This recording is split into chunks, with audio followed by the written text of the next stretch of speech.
Bueno, César, cuéntanos esta investigación que hoy día sale publicada en la revista que diriges.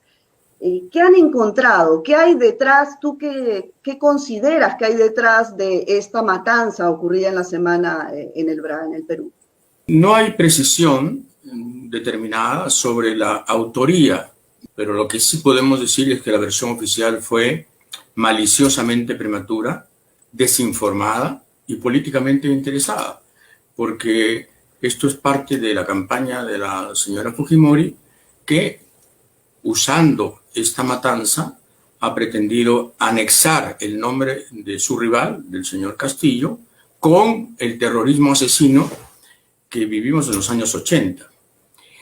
Todos los testigos encuestados opinan lo mismo. No es el estilo de matar, suena horrible la frase, pero así es. No es el estilo de matar de Sendero Luminoso. Luego hay un panfleto que solo nombra a Keiko Fujimori como enemiga del pueblo, cuando todos sabemos que el verdadero enemigo de Sendero es Pedro Castillo, porque Pedro Castillo es el marxista-leninista aburguesado que se somete a las elecciones, que traiciona al marxismo y al leninismo sobre todo, y que es parte del show electoral que Sendero denigra y Sendero ataca. No olvidemos que Sendero nació el 18 de junio de 1980 en Chuchi, quemando ánforas, precisamente sentando el precedente de que para Sendero las elecciones son burguesas y siempre reprobables. Y luego hay una serie de otros indicios ya de tipo, digamos, anecdótico, que son interesantes para cualquier investigador policial. Por ejemplo, el uso de motocicletas. Esta gente ha ido, los asesinos, han ido en motocicletas y se han retirado en motocicletas, casi como una especie de crimen delivery. Luego está el aprovechamiento descarado que el señor Rospigliosi, ahora aliado de Fujimori, ha hecho de todo esto y que fue el primero, además, en anunciar el hecho cuando nadie sabía nada. Es más, él predijo casi en el debate del domingo pasado que Keiko Fujimori exterminaría, y usó ese término, exterminaría, y lo repitió, a las huestes del Braille, justo a la misma hora en que ocurría el atentado. Entonces son demasiadas coincidencias como para avalar la tesis de los militares, cuidado, porque este es el comando conjunto el que ha decidido que esto es verdad, y ha sido el jefe de la DIRCOTE que sirve al ministro del Interior el que ha decidido que esto es verdad. O sea, que la verdad oficial es la única. Nosotros hemos comprobado que esa verdad oficial se cae a pedazos. Claro, claro. Ahora, tú también, el día de hoy, en el editorial de este ejemplar, mencionas un poco entre líneas, se ve que pues no vas a votar por Keiko Fujimori, por las razones que indicas. Y entonces, mi pregunta es, ¿votarías por Pedro Castillo o vas a votar en blanco nulo? Si yo fuera a votar, no tengo ya, por razones de edad, obligación de hacerlo, votaría en blanco probablemente, que es una manera casi de depurarse, de purificarse en una elección que está, yo lo sostuve en una columna, en una elección que te plantea el dilema de escoge el abismo o el precipicio. Pero si alguien me sometiera a rigores nazis y me torturara y me exigiera votar por alguien, evidentemente no votaría por Keiko Fujimori. Porque de Keiko Fujimori no vamos a salir. Y porque, además, eligiéndola, estamos reivindicando al régimen de su padre, redimiendo los crímenes, robos, asesinatos y, digamos, destrucción de las instituciones ocurridas en ese decenio. Entonces, de Castillo podemos librarnos, porque va a tener un Congreso, o tendría un Congreso muy hostil y muy compacto, y si él lograse 2 censuras de gabinete y un nuevo Congreso, volvería a tener la misma representación menor y por lo tanto estaría hackeado por un Congreso que no le permitiría ningún exceso. Con Keiko Fujimori tenemos la certeza de que el Congreso, que no le es favorable, puede convertirse en favorable, como su padre lo convirtió en favorable, pagando miles de dólares sobornando, chantajeando, prometiendo obras o simplemente alquilando conciencias. Con Keiko Fujimori la democracia está en peligro. Es decir, con el señor Castillo podría haber hasta un golpe de Estado, pero Keiko es un golpe de Estado. Ella misma es un golpe de Estado. Y su partido, digamos, definido como organización criminal, no por mí, sino por la Fiscalía, por el Ministerio Público del Perú, está especializada, su partido está especializado en precisamente coparlo todo. El fujimorismo no puede darse en democracia. El fujimorismo es un fenómeno intrínsecamente autocrático. Fujimori recién fue Fujimori luego del golpe de Estado. Para que la gente se entere de qué tipo de golpe de Estado hablamos, hablamos de un golpe de Estado omnímodo, es decir, totalitario. Con Fujimori no hubo Congreso, no hubo Contraloría, no hubo Fiscalía, no hubo Tribunal Constitucional, no hubo ninguna instancia de contrapeso que subsistiera o que sobreviviera a su raza. El Poder Judicial estaba tan uncido al carromato de la dictadura que hubo juicios famosos y además célebres por el monto financiero que implicaba, que se decidieron en la oficina de Vladimiro Montesinos. Es decir, la propiedad de la mina Yanacocha, la mina de oro más grande del Perú, se decidió en el Servicio de Inteligencia Nacional cuando el señor Montesinos chantajeó a un vocal supremo para que votara en favor de un rico peruano que ahora, por supuesto, hace campaña por Fujimori. Entonces, claro, hablamos de algo muy siniestro que la prensa aquí calla y que la prensa conservadora en general de América Latina también silencia. Sí, justamente hablas del comercio que ha puesto en toda la historia de la República del Perú a los presidentes desde que se inició. Yo quiero mostrar esta carátula del día de hoy. Dice, Castillo plantea una confiscación de ahorros de los afiliados de la AFP. Esto es una verdad tergiversada, porque esto no es lo que ha dicho Castillo, pero sí, pues han jugado siempre...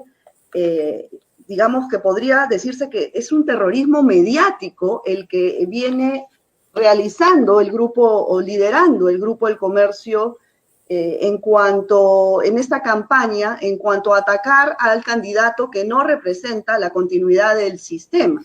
¿Tú qué opinas, César, al respecto? ¿Coincides en este adjetivo tan fuerte o no llegarías a decir que acá se está haciendo terrorismo mediático? Coincido plenamente, ¿no? Y además, cuando hablamos del Grupo del Comercio, quizás algunos amigos del extranjero piensan que es un grupo, un grupete, uno más. El Grupo del Comercio controla el 80% de los kioscos, es decir, de la prensa escrita. De 10 periódicos que tuviese en un kiosco, 8 pertenecen al Grupo del Comercio. Y tiene el canal más visto de cable y el canal abierto comercialmente más grande del país. Es un transatlántico. Y entonces, la campaña que ha hecho el comercio es de una suciedad francamente poco comparable. Solo el Mercurio con Allende podría, digamos, nivelársele, competir, ¿no? en infamia. Pero tú has mostrado un titular de lo más señorial, de un diario de lo más pituco. No, hay miembros de la sociedad del comercio, del Grupo del Comercio, que no son tan elegantes, ¿no? Y que abiertamente dicen que Castillo es terrorismo puro y duro y que lo que se viene es el apocalipsis.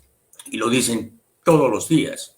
Es decir, la campaña ha sido no una campaña para, digamos, presentar el programa de Keiko como el mejor, el más viable, el más sostenible, sino para demoler, para destruir al adversario. Una campaña feroz que además cubre radio, televisión y periódicos. Entonces, si el señor Castillo sobrevive a esto, significa que podría competir con Iron Man la próxima vez. Bueno, pero esta campaña del terruqueo, que además viene de varias elecciones atrás, ya no influye en la ciudadanía. Vemos que no influye y lo vemos en los resultados de las últimas encuestas. Ahora, bueno, según Datum ya hay un empate técnico, cualquier cosa puede pasar, ¿no? Pero Entonces sí influye, cuidado, sí influye, porque los 2,9 puntos de porcentaje que ha perdido Castillo, eso es la campaña. Es que la ferocidad de la campaña no se entiende si no acumulas los datos. No es un kiosco, no es una portada, no es una página, son decenas de páginas, las 24 horas del día, las radios y las televisiones funcionando a la vez. Es maquinaria, es una maquinaria demoledora, trituradora de carne. Aún así, solo le han arrancado 2,9, lo que significa, y eso lo decimos en nuestra edición, que algo de teflón tiene el señor Castillo, porque dada la campaña, en este momento Keiko debería estar 7 puntos arriba o 10 puntos arriba, pero está 0,9 puntos abajo, o sea, casi un punto debajo. Y esto significa que la guerra sucia podría ser reemplazada por la guerra inmunda en esta última semana y en estas horas que quedan. ¿Qué pasará? No puedo ni siquiera imaginar. No, cuando digo qué pasará, me estoy refiriendo a qué pasará en la campaña. Cómo intentarán, digamos, finalizar la campaña en contra de Castillo. ¿Qué sacarán? No tengo la menor idea, pero puedo imaginarme, digamos, de qué índole será esa munición. Bueno, también el escenario económico es desalentador según todos los... Hoy día ha salido este informe de apoyo donde advierte que si gana Castillo prácticamente nos convertimos en Venezuela. Entonces, esto también es parte de la campaña de terror hacia el ciudadano para incidir en su voto. Sí, por supuesto. Organismos especializados como el BCR también lanzan rumores off the record en relación a las turbulencias financieras. Se han ido 3.100 millones de dólares de ahorros en fondos mutuos, pero todavía hay 47.000 millones de dólares en fondos mutuos. La noticia entonces es que se han ido 3.100, no se sabe a dónde, algún paraíso fiscal seguramente, pero no hay ninguna tragedia económica en este momento que lamentar en el Perú. La gente no ha asumido el terror desde el punto de vista financiero todavía, pero evidentemente la prensa pro Fujimori está muy interesada en que este miedo cunda y efectivamente haya una fuga de capitales masiva y por lo tanto, digamos, una devaluación del sol importante. De hecho, ha habido un crecimiento efectivamente en el precio del dólar, pero todavía no es nada dramático. La derecha espera, por supuesto, vía extorsión, que esto ocurra.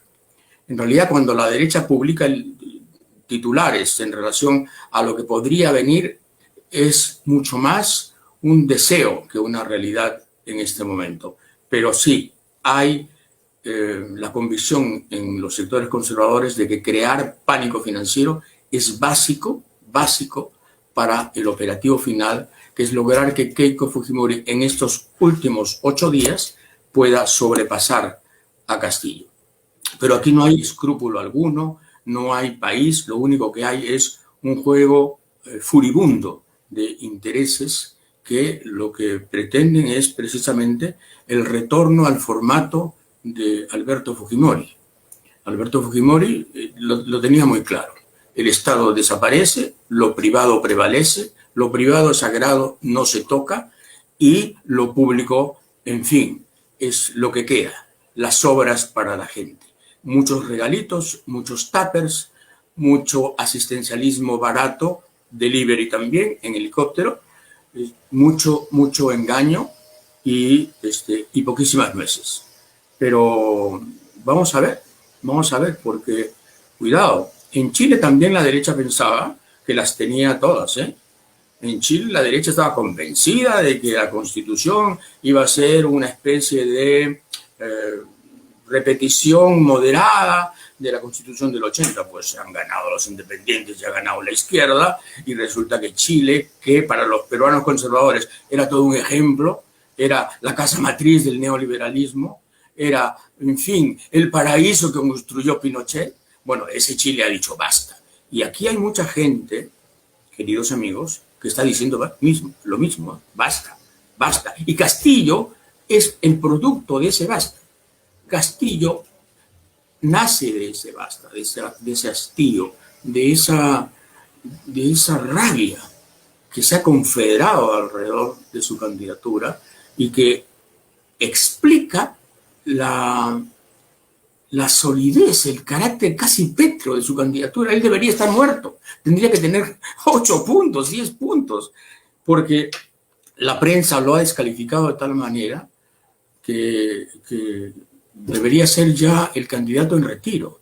Pero también, por último, y aquí termino, también eso demuestra que la prensa ya efectivamente, como tú decías, no tiene el poder persuasivo que creyó haber tenido, ¿no? Y lo ha perdido, ¿por qué? Porque hace cosas como esta. Porque se somete a, digamos, sesgos tan descarados que lo único que hace es alcanzar el desprestigio. Así es.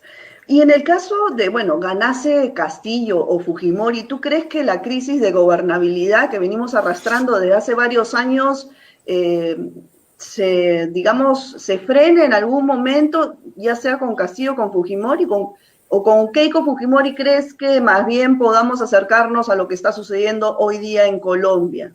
Con Keiko Fujimori de lo que podemos estar seguros es de que habrá una concentración ilegítima de poder y una gran corrupción, porque son las dos características, digamos, genéticas, están en el ADN del fujimorismo. Concentración extrema de poder y corrupción, entre otras cosas, corrupción para sostener esa concentración de poder.